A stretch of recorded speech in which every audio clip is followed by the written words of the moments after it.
Hi dears, welcome to Aegon learning. മക്കളെ, നമ്മുടെ എക്സാമിന് 3 ചോദ്യം, ഈ 3 ചോദ്യം എങ്ങനെ ആൻസർ ചെയ്യണം എന്ന് പഠിച്ചിട്ടുണ്ടെങ്കിൽ നിങ്ങൾക്ക് 20 മാർക്ക് ഈസി ആയിട്ട് സ്കോർ ചെയ്യാൻ പറ്റുന്ന 3 ചോദ്യങ്ങളാണ് നമ്മളിവിടെ ഡിസ്കസ് ചെയ്യുന്നത്. ഞങ്ങൾ കണ്ടിട്ടുണ്ട്, നിങ്ങൾ ക്രിസ്മസ് പരീക്ഷയ്ക്കും പിന്നെ അത് കൂടാതെ മോഡൽ എക്സാമിനൊക്കെ കണ്ടതാണ്. 8 മാർക്കിന് ചോദിക്കുന്ന ഒരു ചോദ്യമാണ് പാരിഭാഷിക് ശബ്ദാവലി എന്ന് പറഞ്ഞിട്ട് നമ്മളോട് ചോദിക്കുന്നത്. അപ്പോൾ പാരിഭാഷിക് ശബ്ദാവലി പഠിച്ചാൽ മാത്രം എന്തുണ്ട്, നമുക്ക് 8 മാർക്ക് സ്കോർ ചെയ്യാൻ പറ്റും. അപ്പോൾ ഇവിടെ പാരിഭാഷിക് ശബ്ദത്തിൽ ചോദിച്ചിരിക്കുന്ന വേർഡ്സ് നോക്കൂ. Algebra, botany, energy, chemistry, person, ratio, satellite, virus. അപ്പോൾ ഇവിടെ ആദ്യത്തേത്, ഇതിൽ നിങ്ങൾ നന്നായിട്ട് വായിച്ചു നോക്കുക. ആദ്യം നൽകിയിട്ടുള്ള വേർഡ് വായിക്കുക, എന്നിട്ട് അതിൽ നിന്ന് ശരിയായതിനെ തിരഞ്ഞെടുക്കുക.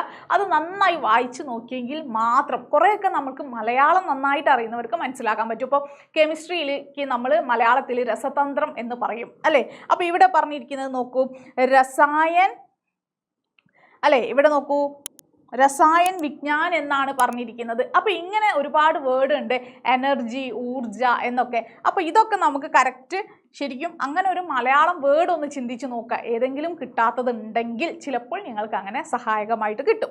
അപ്പോൾ നമുക്ക് ഇതൊന്ന് മാച്ച് ചെയ്ത് നോക്കാം. അൽജിബ്ര, ബീജ് ഗണിത്.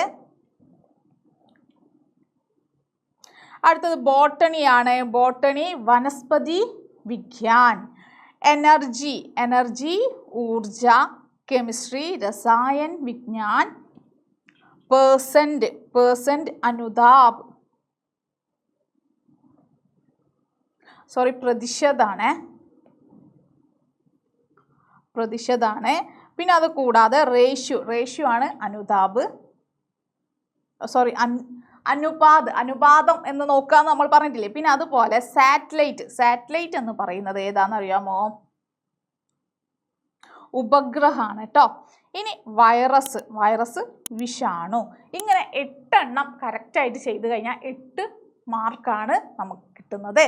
ഇനി അത് കൂടാതെ നമ്മൾ നോട്ട്സ് ഒന്നും അങ്ങനെ പ്രിപ്പയർ ചെയ്ത് പഠിക്കാതെ തന്നെ നമുക്ക് ചെയ്യാൻ പറ്റുന്ന മറ്റൊരു ക്വസ്റ്റ്യൻ ആണ് ജീവൻ വൃത്ത് പഠേ അല്ലേ. എന്നിട്ട് എന്ത് ചെയ്യുക, അനുച്ഛേദ് ലിഖേ എന്ന് പറയുന്നത്. ജീവൻ വൃത്തിൽ ഇവിടെ നൽകിയിരിക്കുന്ന നാം ഹരിശങ്കർ പർസായി ആണ് അല്ലേ. ഹരിശങ്കർ പർസായി. ജന്മ 1924 में എവിടെ, മധ്യപ്രദേശ് മേ ഹുവ. എവിടെയാണ് ജന്മസ്ഥാന്? മധ്യപ്രദേശ് ആണ് ചോദ്യത്തിൽ പറഞ്ഞിരിക്കുന്നത്. ഇനി അദ്ദേഹത്തിന്റെ പ്രമുഖ രചനകളാണ് പറയുന്നത്. ഹസ്തേ ഹേ രോത്തേ ഹേ ജേസെ ഉൻകെ ദിൻ ഫിരേ. ഇനി അദ്ദേഹത്തിന്റെ മൃത്യു 1995. അപ്പോൾ ഇവിടെ നമുക്ക് എല്ലാ ഡീറ്റെയിൽസും നൽകിയിട്ടുണ്ട്. അതിനെ നമ്മൾ എന്ത് ചെയ്യണം, ഇവിടെ സെന്റൻസ് ആക്കി എഴുതണം. നോക്കൂ, ഹരിശങ്കർ പർസായി ജി ഹിന്ദി के प्रसिद्ध हास्य व्यंग्य साहित्यकार है. उनका जन्म 1924 को मध्य प्रदेश में हुआ. അദ്ദേഹത്തിന്റെ ജനനം 1924 എവിടെ, മധ്യപ്രദേശിലായിരുന്നു. ഇത് ഇനി അദ്ദേഹത്തിന് ഇപ്പോൾ ഹരിശങ്കർ പർസായിക്ക് പകരം ഏതൊരു ലേഖകനെ തന്നു കഴിഞ്ഞാലും, ഒരു കവിയെ തന്നു കഴിഞ്ഞാലും നിങ്ങൾക്ക് ഇത്രയും ഡീറ്റെയിൽസ് ഉണ്ടെങ്കിൽ ഒരു പാരഗ്രാഫ് എഴുതാവുന്നതേ ഉള്ളൂ. उन्होंने अपनी मूल रचनाओं से हिंदी साहित्य को संपन्न किया.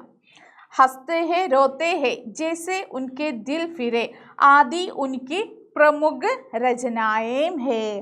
1995 में उनकी मृत्यु हुई. അപ്പോൾ ഇത്രയും കാര്യങ്ങൾ എഴുതി കഴിഞ്ഞാൽ 6 മാർക്കിനാണ് ഈ ചോദ്യം വരാറുള്ളത്. 6 മാർക്ക്. ഒരു പക്ഷേ നിങ്ങൾ ഇത് പ്രിപ്പയർ അല്ലെങ്കിൽ പോലും നിങ്ങളുടെ ക്വസ്റ്റ്യൻ പേപ്പറിൽ തന്നിട്ടുള്ള കാര്യങ്ങൾ നിങ്ങൾ പാരഗ്രാഫ് ആക്കി എഴുതി കഴിഞ്ഞാൽ നിങ്ങൾക്ക് എന്തായാലും മാർക്ക് കിട്ടും. ഇനി അടുത്തൊരു ചോദ്യം എന്ന് പറയുന്നത് നമുക്ക് നേരത്തെ പഠിച്ചിട്ട് കാര്യമില്ല, പക്ഷേ നമുക്ക് എങ്ങനെയൊക്കെ ക്വസ്റ്റ്യൻസ്, മാക്സിമം ക്വസ്റ്റ്യൻസ് നമ്മൾ ഇങ്ങനെ ചെയ്ത് നോക്കിയാൽ നമുക്ക് എന്താക്കാൻ പറ്റും, ഒരു ഐഡിയ കിട്ടും, എഴുതാനും പറ്റും. 6 മാർക്കിനാണ് ഇതും ചോദിക്കാറ്. എന്താണെന്നറിയാമോ? അംഗ്രേസി ഗണ്ട് പഠേ ഓർ ഹിന്ദി മേ അനുവാദ് കരേ. നിങ്ങൾക്ക് ഇംഗ്ലീഷിൽ ഒരു പാരഗ്രാഫ് നൽകിയിട്ടുണ്ടാകും, അത് വായിച്ചു നോക്കിയിട്ട് അതിനെ ഹിന്ദിയിലേക്ക് ട്രാൻസ്ലേറ്റ് ചെയ്യാനാണ് പറഞ്ഞിരിക്കുന്നത്.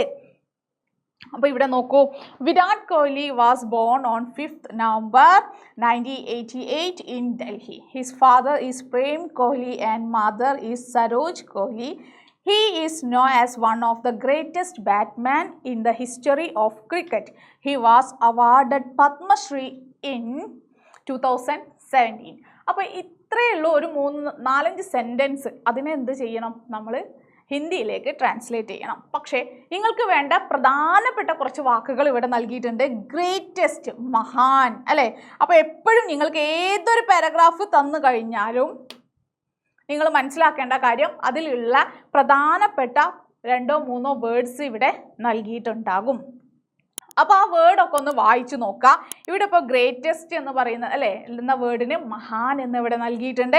ബാറ്റ്സ്മാൻ എന്നതിന് ബലേബാജ് എന്ന് പറഞ്ഞിട്ടുണ്ട്. അവാർഡിന് പുരസ്കാരാണ്, അതറിയാത്തവർക്ക് അല്ലേ. അങ്ങനെ എല്ലാ വേർഡും ഒന്ന് നോക്കിയതിന് ശേഷം മാത്രം നിങ്ങൾ എന്ത് ചെയ്യുക, നിങ്ങളിത് ആൻസർ അറ്റൻഡ് ചെയ്യുക. അപ്പോൾ നമ്മളതിനെ ഹിന്ദിയിലേക്ക് എഴുതുകയാണ്. വിരാട് കോഹ്ലി കാ ജന്മ 5 नवंबर 1988 को दिल्ली में हुआ. प्रेम कोहली उनके पिता थे और सरोज कोहली उनकी माँ. क्रिकेट के इतिहास में सबसे महान बल्लेबाजों में एक के रूप में वे जाने जाते हैं. അല്ലേ, പ്രസിദ്ധരായിട്ടുള്ള ബാറ്റ്സ്മാൻമാരിൽ ഒരാളായിട്ടാണ് അദ്ദേഹം അറിയപ്പെടുന്നത്.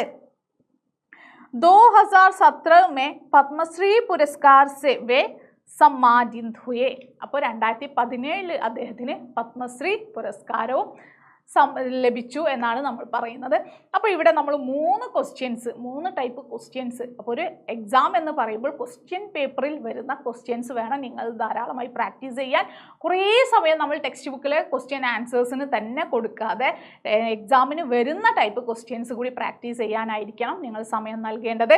അപ്പോൾ എന്തായാലും നമുക്കൊരു ട്രാൻസ്ലേഷൻ പ്രതീക്ഷിക്കാം, പിന്നെ പാരിഭാഷിക് ശബ്ദ പ്രതീക്ഷിക്കാം, പിന്നെ അത് കൂടാതെ ജീവൻ വൃത്ത് എഴുതുവാനും ഇത് 3 നിങ്ങൾക്ക് ഷുവർ ക്വസ്റ്റ്യൻ ആണ്. അപ്പോൾ കഴിയുന്നതും നിങ്ങൾ ഇത് നന്നായി പ്രാക്ടീസ് ചെയ്ത് നോക്കുക.